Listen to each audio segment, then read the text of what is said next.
What's up everybody, welcome back. It's Brandon with Campbell Fitness, and today I want to address a very popular question in regards to should you increase calories on training days while decreasing them on off days.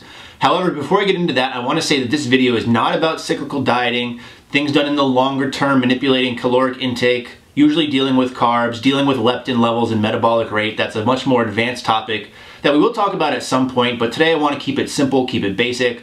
More calories on the day you train, less calories on your off days.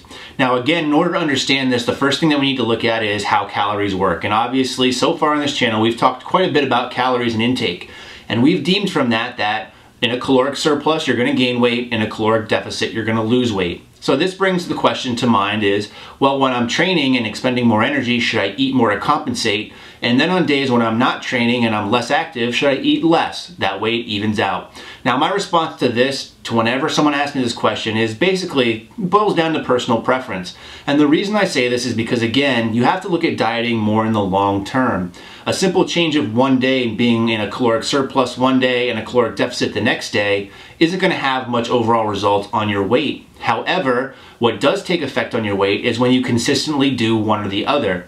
So over the course of a week, a month, a year, if you're constantly in a caloric surplus, you'll gain weight. If you're constantly in a caloric deficit, you'll lose weight. And again, it's simple as that in most cases.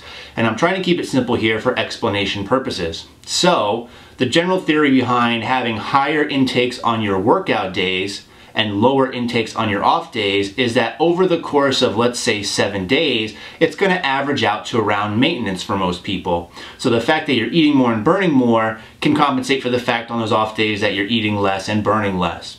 Now, the reason I kind of steer people away to this, or at least say, it's really up to your personal preference, is because for some people it's just hard to manage, constantly knowing how much you have to eat and having to vary that amount each day. For most people, having a consistent plan in place works much better because it's easier to adhere to. So for instance, let's say your maintenance level of calories is 2,500, or that's what your goal intake should be based off however you calculated that. So for someone who's going to cycle their calories on training and off days, on training days they would probably take in, let's say, 3,000 calories, and on off days they take in 2,000. So averaged out, they're still taking in that 2,500 calories per day, as opposed to a person who doesn't want to have to worry about which days are high and which days are low and having to vary amounts of food that they eat each day.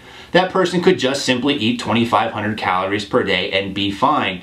In the end, over a given set time frame, both people would see the same results. So when it comes down to it, should you do this? It's really up to you. If it's more convenient or if you feel better having more food on the days that you train, then definitely go for it. However, if it's easier for you to just have a set goal number in mind and hit that number every day, do that too. Again, in the end, personal preference is key. It's going to lead to lower levels of stress and worrying about what you're having to do, and in the end, more than likely contribute to better results.